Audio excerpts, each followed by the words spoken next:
not only did the second coming of Christ already happen, but the third coming of Christ has already happened. And I need to explain to you exactly how this happened and what it means and how it changes everything for everybody, universally, on earth and throughout the entire universe. The first coming of Christ, he came and was born into the world. We all know that. And he lived on earth for 33 years. 3 to 3.5 of those which were his ministry after he received the baptism of the Holy Spirit.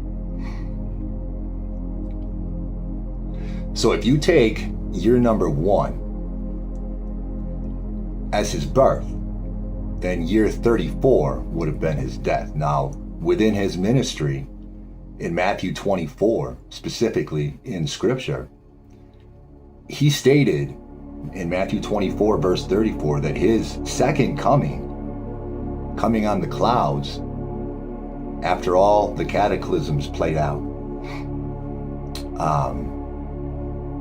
that his second coming would, he said, assuredly I say to you, and Christ doesn't lie,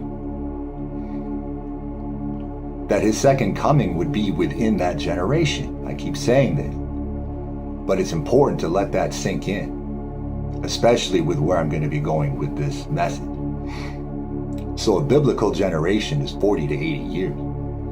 So if you take 80 years from the year 34, you've got the year 114. And he would have returned by the year 114, which means a lot. Now understand, the most recent book in the Bible was written generously year 96, John the Revelator. The book of Acts was written around mostly in the year 90. The newest epistle was written around the year 90, a little bit after, maybe to the year 100. Revelation was written between 90 and 96 AD. So that's where biblical history ends. And in my mind, that's where history ends, because what happened was, after John the Revelator wrote the revelation of Jesus Christ between 90 and 96 AD, Christ returned by the year 114, just as he prophesied he would. So within a few years or a few decades of when John the Revelator wrote that, Jesus returned. Yahshua HaMashiach returned, but he returned with a different name. And we don't remember that name because our memories have been stripped clean. And I'll get into why that is. So when he came back, everything that played out, as he described in Revelation, that I've taught all over on this channel through the years, that happened before the year 114 or before the year 115, as Jesus prophesied it would. And thus began the millennial reign at that point, right away, just as Revelation describes on his second coming. So a 1,000-year reign happened before the year 115. If you want to look at the dates that they give us as though they matter, they don't. Because the Almighty is timeless. He's timeless. There's no such thing as time. But it was 1,000 human years that happened at that point on his second coming. And that was his reign on earth. Whatever his name was on that coming. After the 1,000 years, just as Revelation describes, the New Jerusalem was presented by the Father. And when that happened and his face showed up for the first time, right after the millennial reign, that version of earth and heaven completely melted away. And all judgment happened All were thrown into the lake of fire that weren't found in the book of life. And the evangelism that happened on earth after the ascension of Christ to heaven was much, much larger than we're led to believe between the year 34 and his return by 114.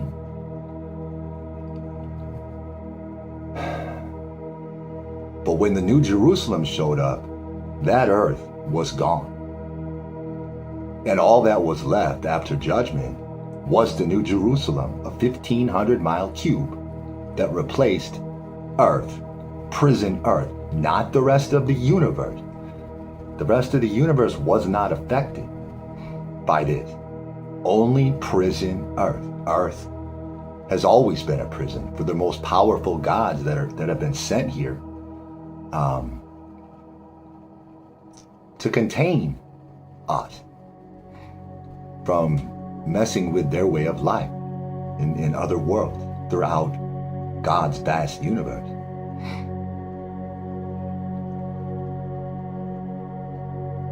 So what happened after that, you can forget all of written history, all of it. I don't know exactly when this version of Earth was recreated, but I can tell you it's within at least the last couple hundred years, but probably more recently. I don't know for sure. But there was a period of time where there was no prison Earth like this. It was all replaced by the New Jerusalem. However, this version of Earth that we're on right now, this post-millennial recreated Earth that's been created for the purposes of universal redemption upon the third coming of Christ.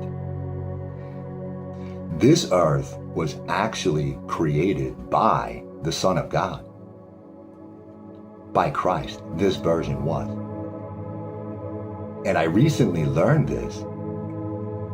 And I said, Father, well, this is big news.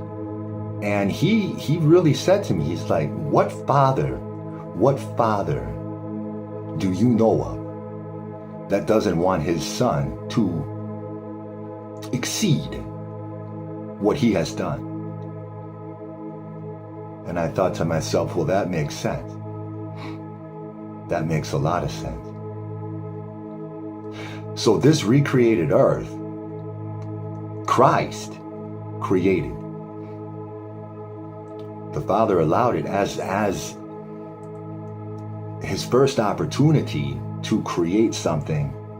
And it was created exactly when it was first created, this recreated version of earth, now the New Jerusalem still exists, and all saints are still there, waiting for this next plan to unfold.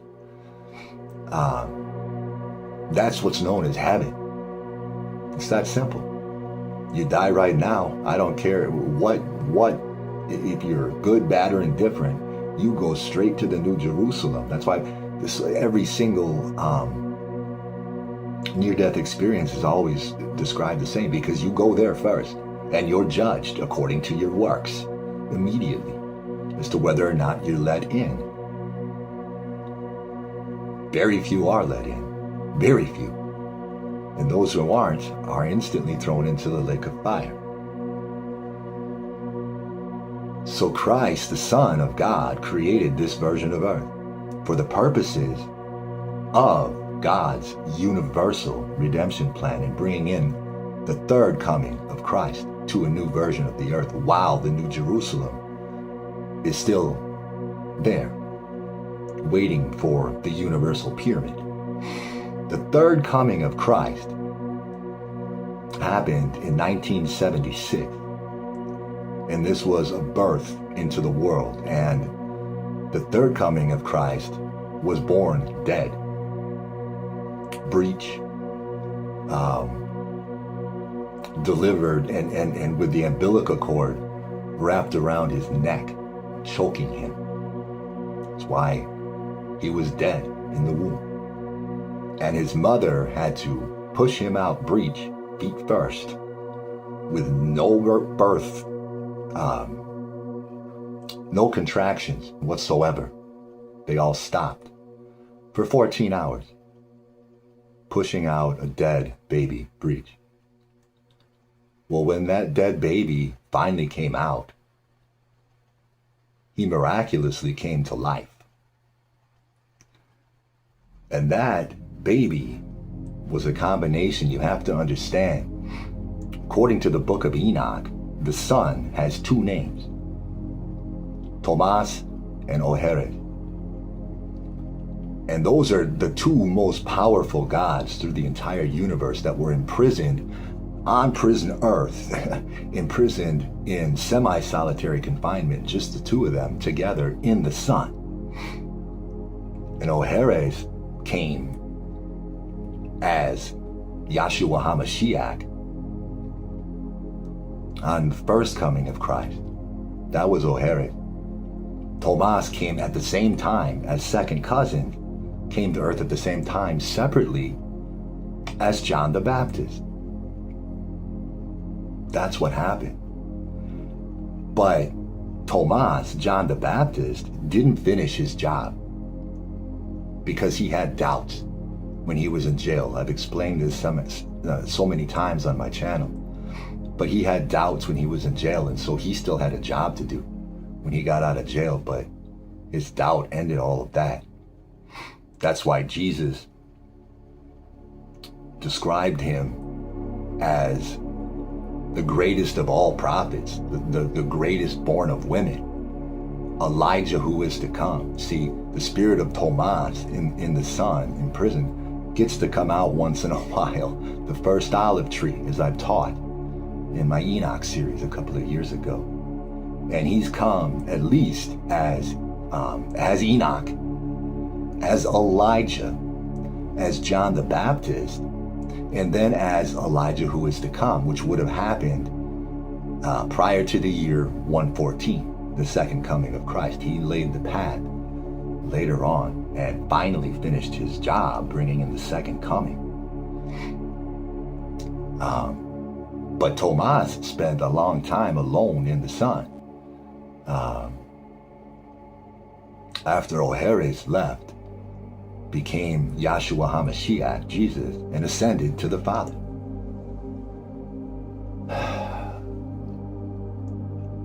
So the third coming of Christ is different, was different. That happened on September 17th of 2025, or was completed. See, it actually began in 1976. And the third coming of Christ is a combination of both Ohered and Tomas in one person, in order to push the kingdom of the Father forward to the next level. And so when the third coming of Christ was born into the world, he had the DNA of both Yahshua HaMashiach and John the Baptist, both together in one, Tomas and Ohered. Okay? The same DNA, fleshly. And then both of their souls, two souls, two flesh. But for half of a century, or nearly half of a century, only one spirit, and that was the spirit of Tomas. I hope you're following what I'm saying. And it wasn't until September 17th of 2025 that the third coming of Christ was completed, when the Spirit of Christ, which remained in the New Jerusalem until that point, came through the sun portal at frequency 1,111,157. Came through the sun portal along with 10,000 saints, spirits, that had also been sent back, or sent here to this recreated version, post-millennial Earth, for the purposes of driving the kingdom of the Most High forward and offering redemption to all worlds throughout the universe, not just prison Earth, as Yahshua HaMashiach did. So this new Christ is very, very different, because the spirit of Thomas, if you had to say good or evil, the spirit of Thomas would lean more toward the dark, for sure. And so for nearly half of a decade, that spirit has been the only spirit within Christ. But the two souls and two fleshes combined warred against that spirit of Thomas, which is dark,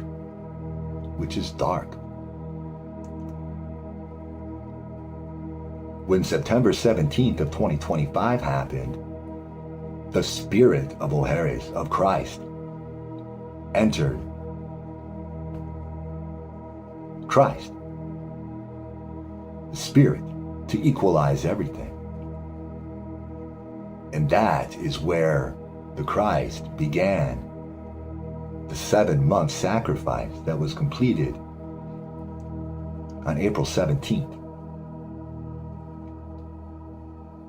which now offers redemption universally, directly to the Father in spirit and in truth. So this changes everything about what you thought you knew. It changed everything about what I thought I knew.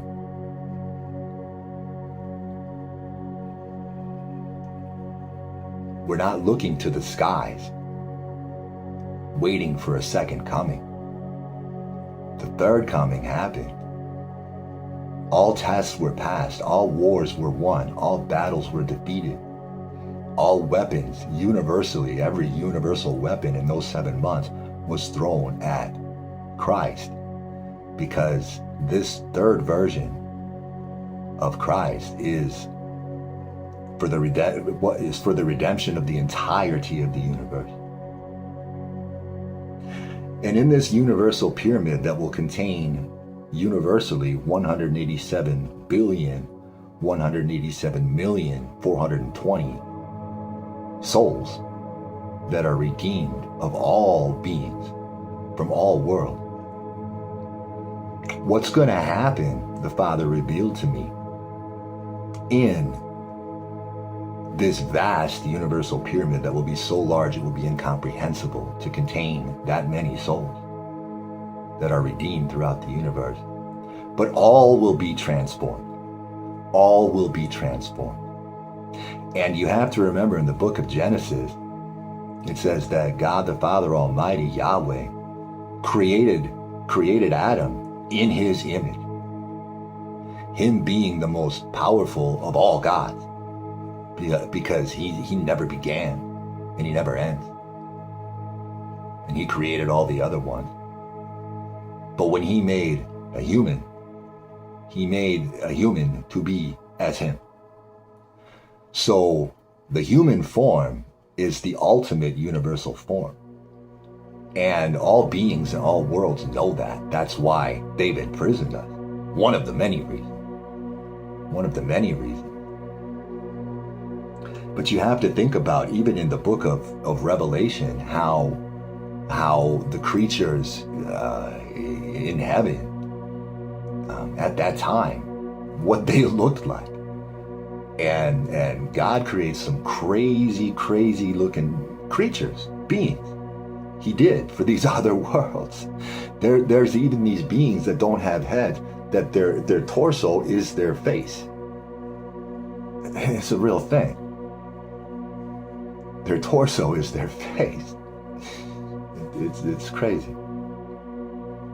But all will be transformed into the image of the Most High. Human form. That's why the ones that have come from other worlds to rule over this prison earth created by the Son of God, post-millennial, that's why only the most powerful of those gods from those other worlds come here, because only the most powerful are able to manifest themselves in human form, in the ultimate form, ultimate universal form. So Mr. Grindel in particular, I hope that answers your question. That's what the Father has revealed to me. And obviously everything he reveals to me makes sense. He's never wrong about his own plan. But the third coming changes everything because, again, we're not looking to the sky. And we're evangelizing something very, very different than we thought. We don't have to, the 10,000 of us, and those of you who have come into the kingdom already since all of this has happened, since that sacrifice was completed with a blood sacrifice, with a hatchet wound to Christ in his sleep, in his head, that somehow happened, somehow, spiritually. We're not waiting for salvation. Salvation is now directly to the Father. And he's got a plan beyond that, and we'll see how that all plays out. But the universal pyramid, that's Christ's job to build, to get the number of souls, the exact number I keep mentioning, universally into the kingdom. And when that number is reached, the universal pyramid, 7 levels, is unveiled. So it's back to evangelizing, big time. But it's a different message. It's a universal message.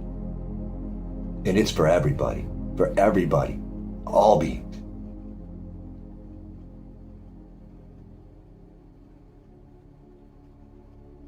There's one more huge variable to all of this, and that's the moon. The moon is the other variable. And the moon is on Earth as well. The moon is on Earth as well as the sun. And according to the book of Enoch, the moon has 4 names, 4 prisoners. And I'm going to read those names for you if you don't know them. They are Asonia, Ebla, Benes, and Ere, or Rhea. The first 3 are basically evil goddesses of the night, right? The 4th, we'll call her Rhea. Rhea is the daughter of Gaia, the mother of the earth. Rhea.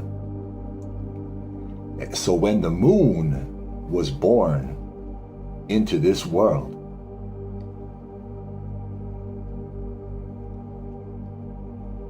which happened 4 years after the sun was born into the world, she is a combination of all 4 of those DNA of the flesh, of all 4, of the souls of all 4, warring within her all the time, the souls, but only the spirits of the first 3, not the spirit of Rhea, who for the most part you could call the Holy Spirit, the daughter of Gaia. And it wasn't until the return of Christ happened on September 17th of 2025, the third coming, as I've just described, that the spirit of Rhea entered the moon. Shortly thereafter, within a few weeks, that completed her. Now those 4 within her, 4 spirits and 4 souls and 4 fleshes combined into one person, are charged to meld together. When the spirit of Rhea entered her, it changed everything. As much as when the spirit of Christ entered the Messiah, it changed everything. And when I say changed everything, I don't necessarily mean in a positive direction. That's when all the challenges, that's when the sacrifices began for this universal redemption plan. That's when the sacrifices began. when those two were completed, the return of the spirit of Oheres, or Christ, to the sun portal, and then the return of, or the first time Rhea has ever been to Earth in human form. But, like I said, the other three are still part of the moon. And they all balance each other out, light and dark, for this new age, this new holy age, universally. But the sun and the moon have to work in perfect unison for this plan to work.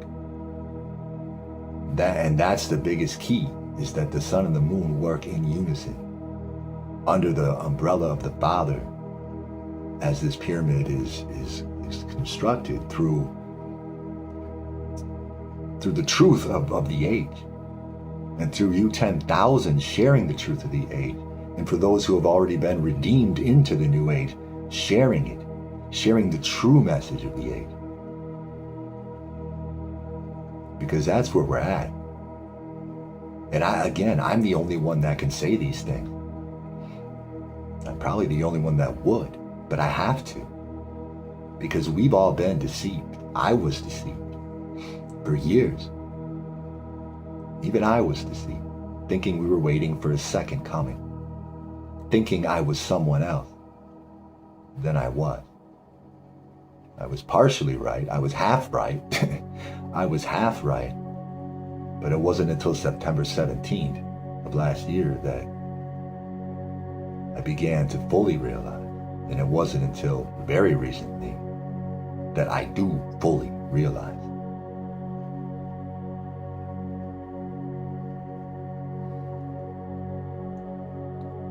To conclude this message, I want you to watch something I made a couple of years ago when I was just beginning to understand what was going on. And I think after watching what I'm about to play for you, you're going to understand a little more about what I'm saying.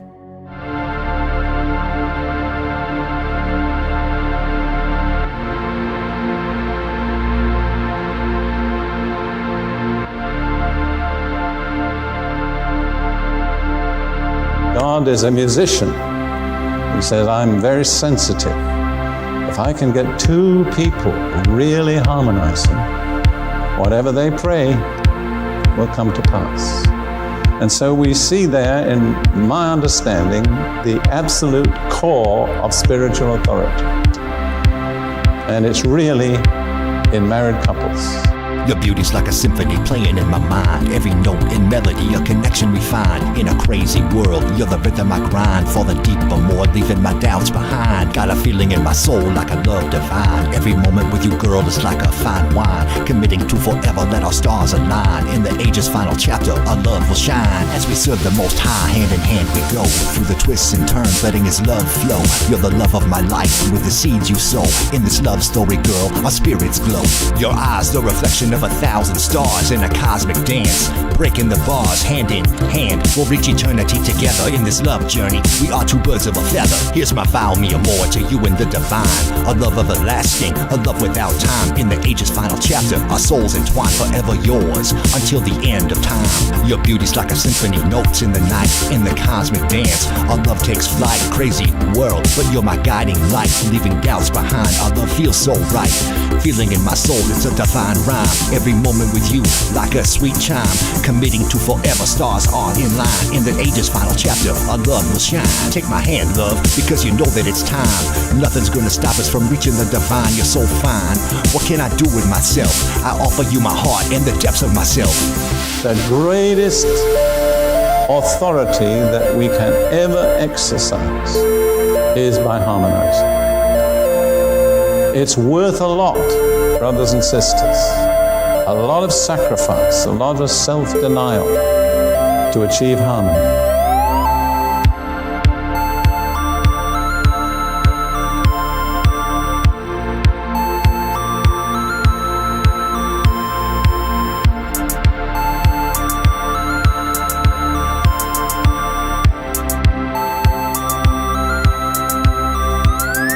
Beneath an endless sky, our love takes flight. God's grand design, you're my beacon of light. In the chaos of the world, you're my calm in the night. A sacred dance, and we're bathed in His light. In the silence of prayer, a feeling so divine. Every shared heartbeat, His presence in every line. Committing to forever, our souls intertwined. In an unfolding chapter, His love will enshrine. Serving the Almighty, hand in hand we ascend. Through the pathways of faith where our love won't bend. A life with you that will never end. Seeds of His love and a message to send. Eyes are reflecting a celestial glow.